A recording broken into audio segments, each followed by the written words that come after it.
The hiss of the brakes split the air. The train screeched, it groaned, it shuddered to a halt, and steam billowed across the wooden platform like a ghost. Her heart, it didn't leap. It exploded in her chest, a frantic bird beating against her ribs. She gripped the small, worn bundle in her arms, her knuckles white. Inside the cloth, her fingers pressed tight against the small, hard circle of gold hidden within. The ring, his ring. She believed it. With every ragged breath, she believed the man she had only ever known in letters and dreams would step down from that train and call her name. A new life, a new beginning. She'd spent every mile of track rehearsing it, playing the scene over and over in her mind. His eyes would be gentle, not like the hard, pitying eyes she'd left behind. His voice would be kind, a low rumble that promised safety. He would see her standing there, and he would smile. Not a smirk, not a grin. A real smile. He would lift her bundle of clothes, this pathetic collection of rags, and he would hold it like it was a chest of treasure. And in that moment she would stop being the widow, the broken thing, the burden. She would be a wife again, whole, sheltered, loved. The doors of the train car clanged open. Boots thundered down the metal steps, a wave of men in dusty coats and sturdy hats. Families surged forward, hands reaching, voices calling. A man with a thick mustache grabbed a woman and spun her around, their laughter echoing under the station roof. Two small children squealed and wrapped themselves around another man's legs. Kisses were shared, bags were taken, arms linked, but no hand reached for her. No voice broke through the steam to claim her. She stood straighter, forcing her shoulders back, telling her trembling legs to be still. He's just late, she told herself. Of course. His coat probably got caught on the door. Or maybe he's just a slow walker, a deliberate man. That would be nice. A slow, deliberate man. But the crowd thinned. The happy reunions moved off the platform and into the dusty street. The station emptied out, leaving behind only discarded tickets and the hollow echo of a joy that was not hers. And the truth, it was a cold, heavy thing. It pressed against her chest, harder and heavier than the ring she clutched in her fist. Then the whispers started.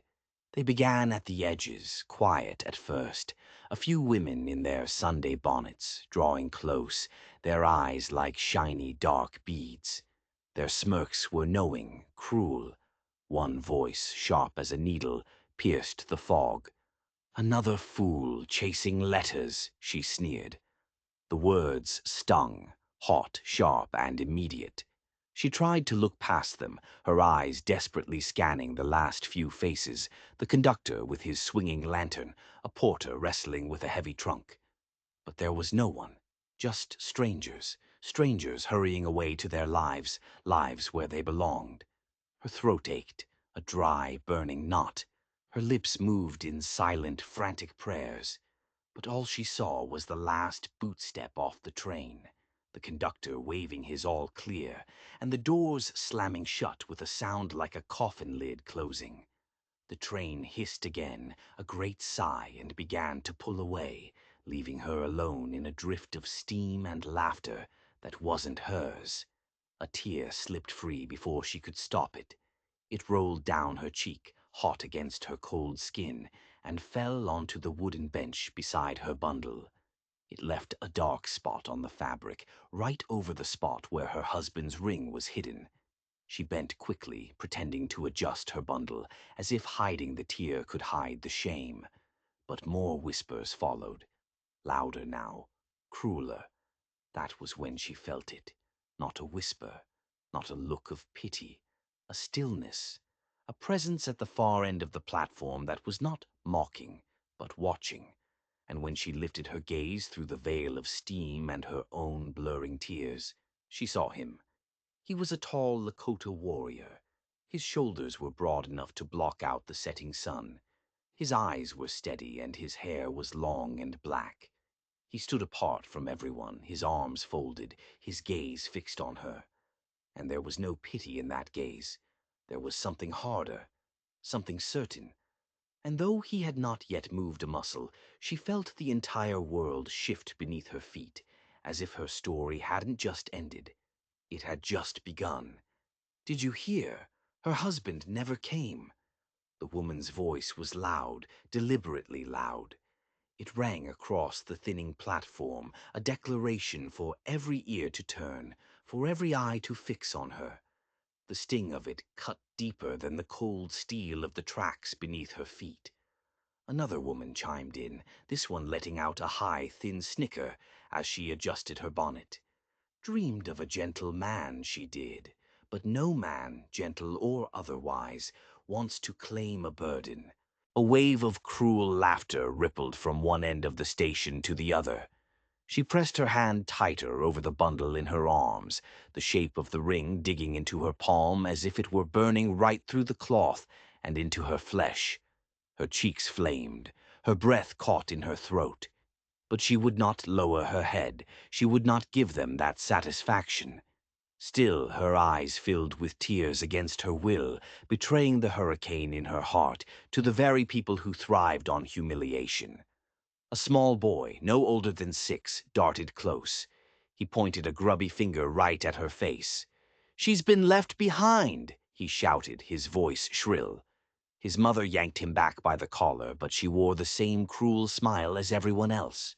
She wanted to dissolve, to disappear into the lingering steam from the train, to turn into smoke and drift away where no one could see her shame. But her legs were rooted to the wooden planks, as though their judgment had physically nailed her to the spot. The bundle shifted in her trembling arms. The cloth slipped just slightly, revealing the faint gleam of gold from within. Her pulse hammered against her ribs. She quickly pushed it deeper, tucking it away, terrified. If they saw the proof of her widowhood, if they saw the ring, they would make her grief just another weapon to use against her. Her shame would become their entertainment. "Look at her," someone hissed, "clutching that rag as if it can turn a widow into a bride." The laughter swelled again. It was hot and suffocating. She felt like she was drowning in it. She closed her eyes, her own voice a desperate whisper inside her own mind. Better to drown in silence than to let them strip me bare. When she opened them again, her gaze swept, almost against her will, toward the end of the platform. He was still there. The Lakota warrior. He hadn't moved. His arms were folded loosely across his powerful chest, his eyes fixed on her with a steadiness that seemed to absorb all the mockery in the air and render it meaningless. For a single heartbeat, a strange, unfamiliar defiance rose up in her chest. It was as if his silent presence was a steel rod being inserted into her spine, giving her the strength her trembling hands denied her. But then the crowd pressed closer. Their whispers were turning into pointed words, direct and sharp. One man, his face red and bloated, called out with a sneer, "No husband, no home. Best send her back where she belongs." The words struck her like a thrown stone. Her knees weakened, threatening to give way. Yet she refused to fall. She gripped the bundle even tighter, and though the ring pressed painfully into her palm, it was a reminder that she was still bound to something greater than their cruelty. But the platform roared with judgment. The question twisted in her chest, sharp and agonizing. How long could she endure this before the shame crushed her completely? Her hands shook so fiercely now that she feared the worn fabric of her bundle would tear, spilling its meager contents onto the dusty boards for all to see. In that violent trembling, she felt the full weight of the ring pressing into her palm like a brand. It wasn't just a memory of the love she had lost. It was a cruel reminder of the promise that had abandoned her on this very platform. The laughter around her dulled into a blur. The voices faded, like echoes through deep water. But inside her chest a storm was rising. Rage and sorrow clashed with such force she thought her ribs might crack from the strain of holding it all in. She wanted to scream. She wanted to shriek at their smug, cruel faces that she had not asked for this. That her family, what was left of it, had pushed her onto that train with promises of safety and a new start. That she had only dared to hope for a little gentleness because the world had already taken so much from her. But the words were tangled in her throat, too fragile to survive the venom in the air. Her knees threatened to buckle again. She pressed the bundle to her chest, whispering to herself, "I will not break here, not for them." But even as she said it, her vision blurred, and her breath came in ragged, shallow gasps. She was already breaking. She dared to glance upward, through the haze of unshed tears and steam, and her eyes caught the figure at the edge of the platform, the Lakota warrior, still watching. His dark eyes were steady, his presence like a stone in a rushing, merciless tide.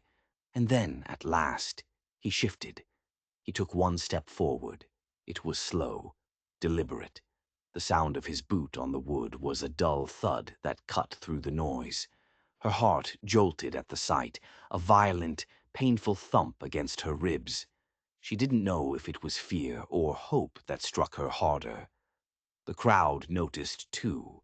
The whispers cut sharp again. Some were mocking, others were uneasy. It was as if his silence carried more weight than their cruelty could mask. He was an unknown quantity, and it made them nervous. She clutched the ring tighter, desperate to keep it hidden. Because if they saw it, if he saw it, they would all say she was cursed, chained to a dead man and unfit for a living one. Yet the warrior's gaze seemed to pierce right through the cloth, through her skin, through every barrier she had. It felt like he wasn't looking at her shame, but at the raw, bleeding truth beneath it. And that was more terrifying than any ridicule. "Don't come closer," she whispered to herself. The sound was so faint not even she could hear it. A part of her was terrified that if he reached her, the last fragile wall she was clinging to would collapse into dust. Still another step sounded on the boards, steady, unhurried. His shadow began to lengthen across the platform as the sun dipped lower. Her pulse thundered in her ears, louder than the departing train. She couldn't flee. She couldn't fight. She could only stand there, trembling in the open, as his shadow crept closer and closer, carrying with it an unbearable question. What would he say when the world had already said enough? Dust clung to the wooden boards of the station. The late afternoon sun dropped lower, turning the last wisps of steam into a golden haze, a haze that seemed to trap every whisper, every sneer, until the very air felt thick and heavy with judgment. Vendors were leaning from their stalls, no longer trying to sell their wares, but craning their necks to catch the scene. Children tugged at their mothers' skirts, pointing, asking why the woman still stood there, why no one had claimed her. Groups of men loitered against the station walls, their arms folded, their smirks carrying the weight of sentences already passed.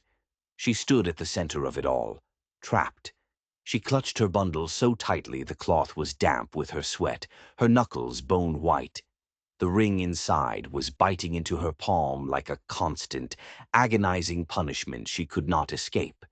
Every shift of a boot, every cruel laugh that rose and died struck her chest like a physical blow, a hammer against her heart.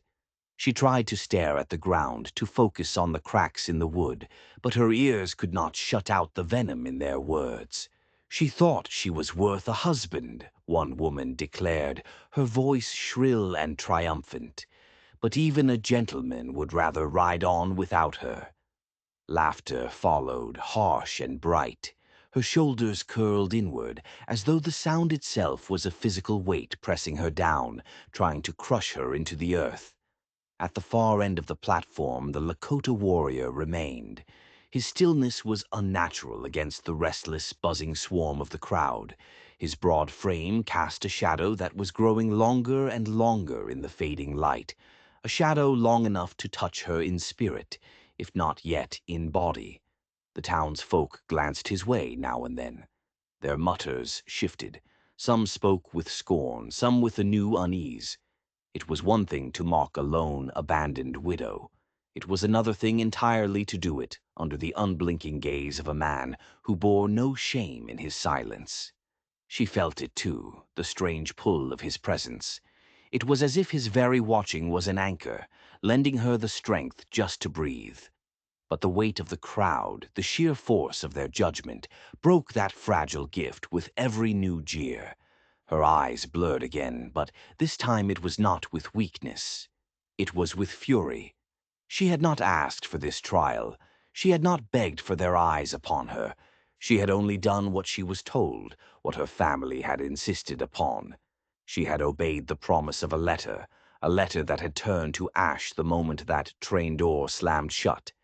She wanted to run, to flee down the dusty road and never look back. But her feet would not move.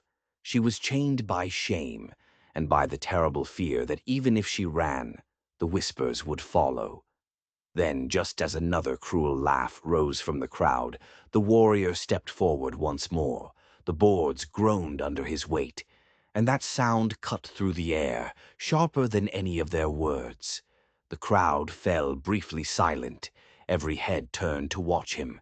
They were all waiting, waiting to see if he would mock her too, or if he would finally break the circle of vultures that was pressing closer with every passing moment. You wait for a man who will never come. The warrior's voice carried across the hushed platform. It was deep and steady, and every word fell like a piece of iron into the silence that had suddenly swallowed the crowd. Her head snapped up. The tears on her face dried instantly at the sharp, unexpected sting of his intrusion. Fury sparked in her chest, a hot, protective flame even as fear tangled in her breath. "And who are you to tell me that?" she demanded. Her voice cracked, but it was loud enough to echo against the station wall. Murmurs rippled among the onlookers. Some were chuckling. Others were leaning closer, hungry for the spectacle to continue. The warrior stepped nearer. His long strides were unhurried, his dark eyes never leaving hers. "Because I was there," he said. His voice was rough now, laced with a memory she could not see. "The field where your husband fell. I stood among the men who fought that day." The words struck her harder than all the crowd's cruelty combined. They shattered her balance, both physical and emotional. She stumbled back a step, clutching the bundle to her chest, the ring cutting deeper and deeper into her palm, until she thought the skin might finally break. "You lie," she whispered. But the violent tremor in her voice betrayed the fragile, desperate thread of denial she was clinging to. "I saw him," the warrior continued, his voice unwavering. "Your husband died with courage. He shielded another, and because of that act, I drew breath to stand here now. I owe him my life, and by that debt, I stand before you." The platform buzzed with whispers. Disbelief and scorn were mixing with something else now. Unease. A debt of honor was a language that even the cruelest gossip understood. It was a currency more real than gold. Her vision swam. Rage and grief were clashing in her veins with such violence she thought she might collapse.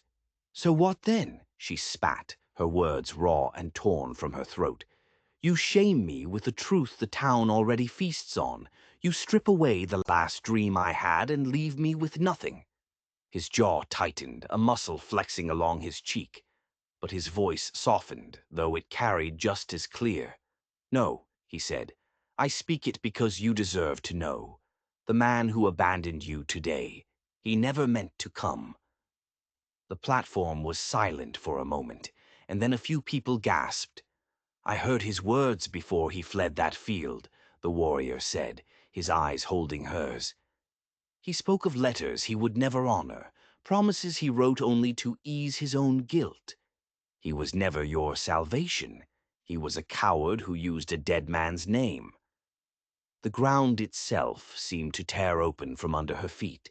The lie was so much worse than she could have ever imagined. The bundle, her last connection to her old life, finally slipped from her numb arms. The cloth spilled across the dusty boards. Worn shirts and a handful of shawls tumbled into the dirt, and with them, the ring.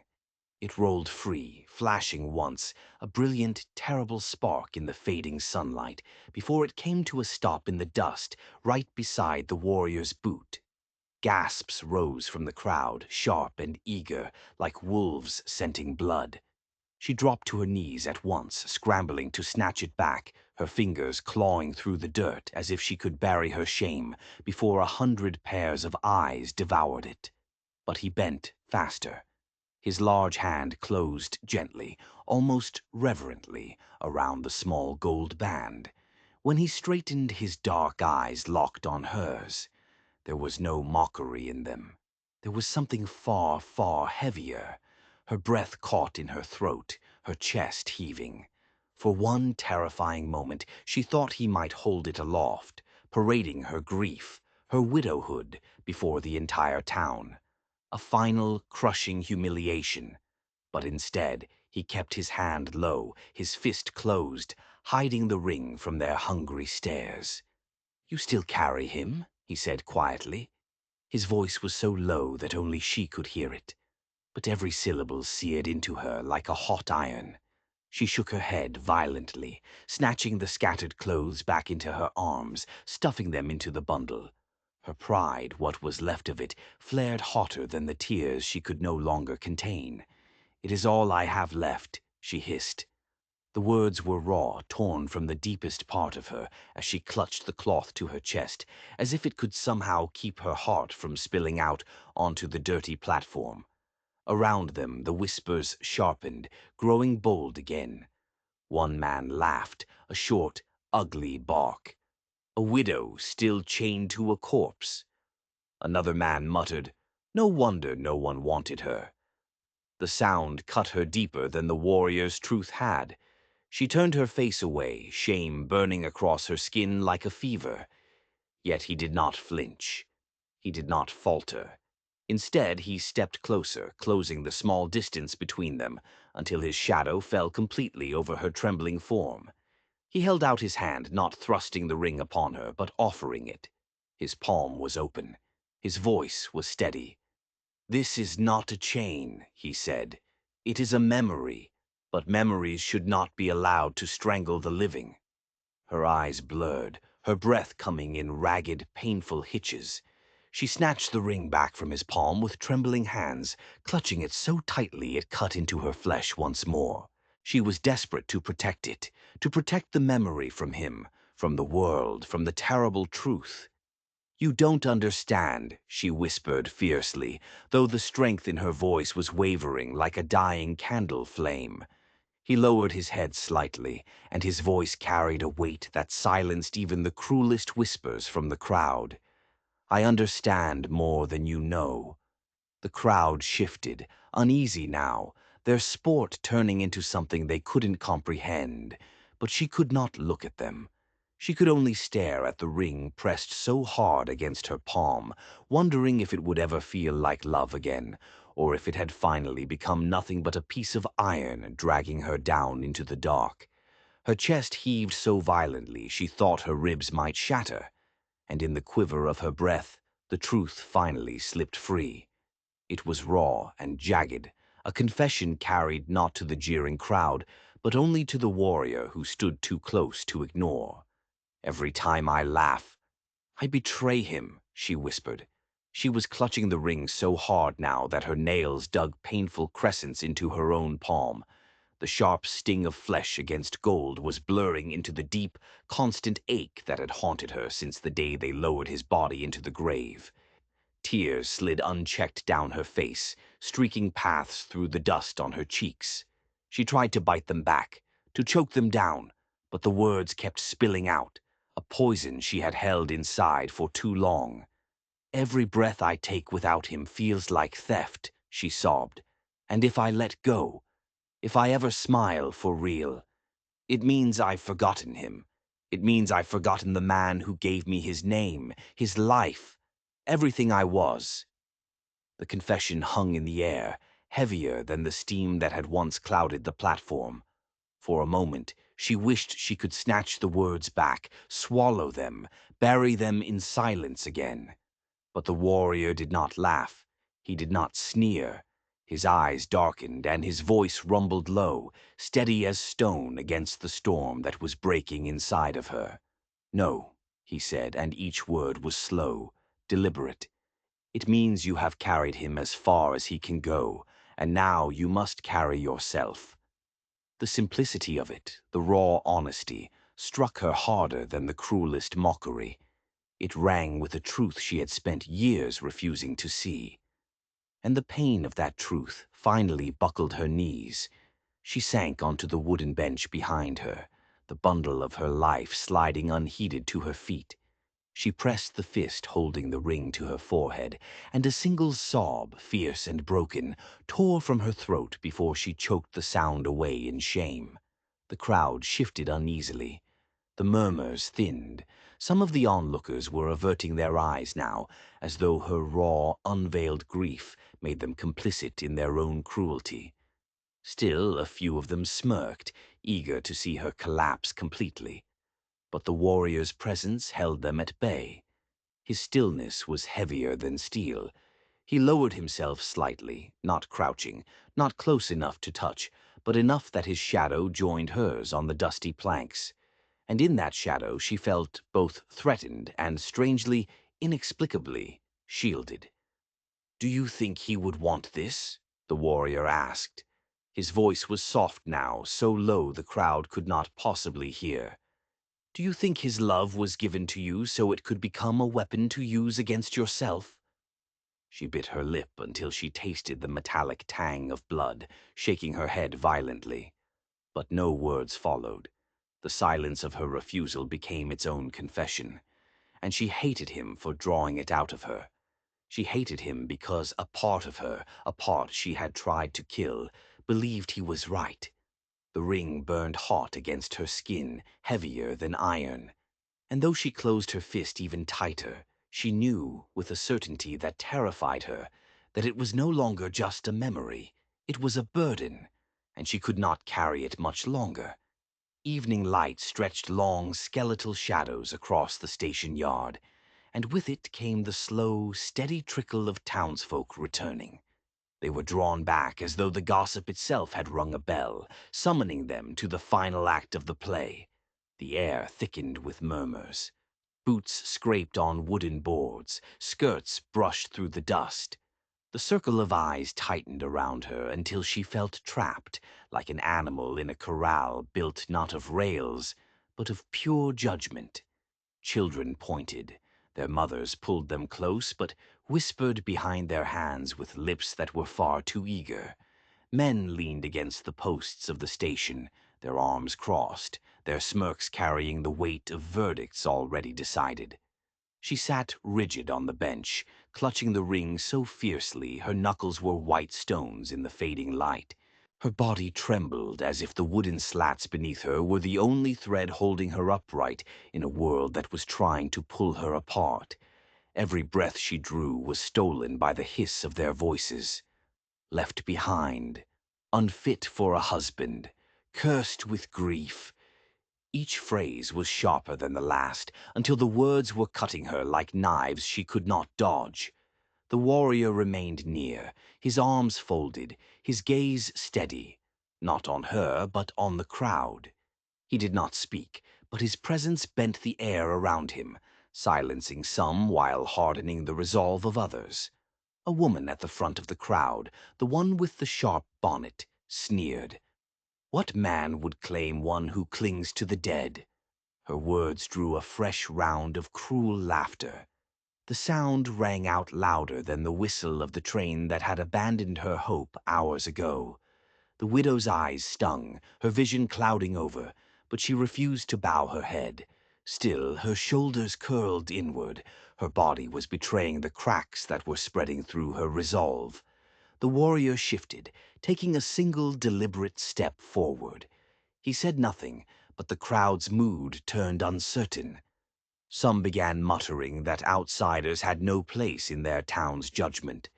Others fell silent beneath the sheer weight of his stare. The tension grew unbearable. The air was thrumming, as though the planks of the platform themselves would split beneath the strain. She felt her heart hammer against the ring in her palm, each beat a desperate cry for release. A boy's voice broke through the tension suddenly, high and cruel. "She's not wanted by anyone." The words rang across the yard, and the laughter that followed swelled into a tidal wave, threatening to finally pull her under. She flinched, pressing the ring to her chest, whispering so softly the sound was nearly swallowed by the noise. "Then why am I still here?" The question tore through her, raw and unanswerable, and for a breath the crowd leaned closer, hungry, waiting to see if she would finally shatter completely. But the warrior's eyes never left her. They were steady as stone, and in their depths she realized that the weight of a choice was now pressing on her, a weight heavier than the sting of their scorn. "I should cast it into the dirt and be done," she cried suddenly. Her voice broke through the circle of whispers like a whip crack. Every head turned as she surged to her feet, lifting the ring high in her trembling hand. Her arm quivered with the terrible weight of what it meant. Gasps swept the yard. Women clutched at their pearls. Men muttered. Children peered with wide, unblinking eyes. It was one thing to see a widow shamed. It was another thing entirely to watch her defy the memory of her own dead. Her chest heaved, her eyes burning with a righteous fury. Her voice rose louder, trembling, but fierce. "If every laugh is a betrayal, if every breath is a theft, then I will free myself of it now. Let them say I was faithless. Let them spit. I will be finished with chains." She staggered a step towards the edge of the platform. Her hand was shaking violently, ready to hurl the ring into the dark, greasy dust between the tracks, where the wheels of the next train would grind it into nothing. Murmurs surged through the crowd. "She's mad. She's cursed. She'll bring ruin on us all." The warrior moved then. His deep voice cut clean through the clamor, as sharp and clear as a struck bell. "And will you cast away what was given in love, or will you honor it by living?" His words froze her. Her arm was still raised, tears spilling fresh down her face. "What do you know of love?" she flung back at him, her voice ragged. "You, who stood on the field where he died. You who watched his blood fall into the dirt and came here only to tell me what I've lost." His jaw tightened, but his gaze did not waver. His voice steadied into a tone that silenced even the cruelest smirk in the crowd. "I know," he said, "because I carry his life in mine." The words hung in the air. "He chose to give it, to shield me. If you throw that ring away, you throw away his gift. You say his sacrifice chained you, but I tell you, it freed you. You live because he gave you the chance." Her knees buckled. The ring slipped slightly in her sweating grasp, catching the last faint glow of the evening as if the dying light itself was demanding an answer from her. She sobbed once, a fierce, broken sound. Her body trembled with the force of it. Then she drew her arm back again, torn between casting it all away or pressing it to her heart forever. The crowd leaned forward, their breath held, hungry for an ending to her spectacle. And in that terrible, ringing stillness, she felt the warrior's eyes on her like a physical touch, steady, waiting, giving her the unbearable, beautiful gift of choice. A breath tore from her chest in a ragged sob, the kind that emptied not just her lungs, but the crushing weight she had carried for years. And in that trembling final exhale, she finally saw the ring. She saw it not as a chain, but as a gift. The last piece of him, a piece that had always been pointing her forward, not holding her back. Her hand shook as she lowered it slowly. She was no longer poised to cast it away. She was preparing to place it in the only palm strong enough to carry it without letting it crush her. The crowd leaned closer, confusion and disbelief rippling through their faces as she turned. She turned away from the tracks, away from the past, and faced the Lakota warrior. Her tears were streaking paths in the dim light, but her arm was outstretched. "If you owe him your life," she whispered, her voice breaking, yet steady enough for all to hear. Then take this, and carry mine as well. Gasps broke the silence around the circle. Some were in outrage, some were in awe, but she did not hesitate. She stepped forward and pressed the ring into his open hand, her trembling fingers brushing against his warm skin. He closed his fist slowly, reverently, not as a man claiming a possession, but as one entrusted with something sacred. His eyes never left hers. "Then you are safe," he said quietly.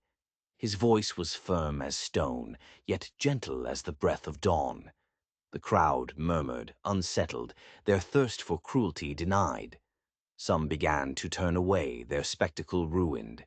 Others watched in a silence they could not explain.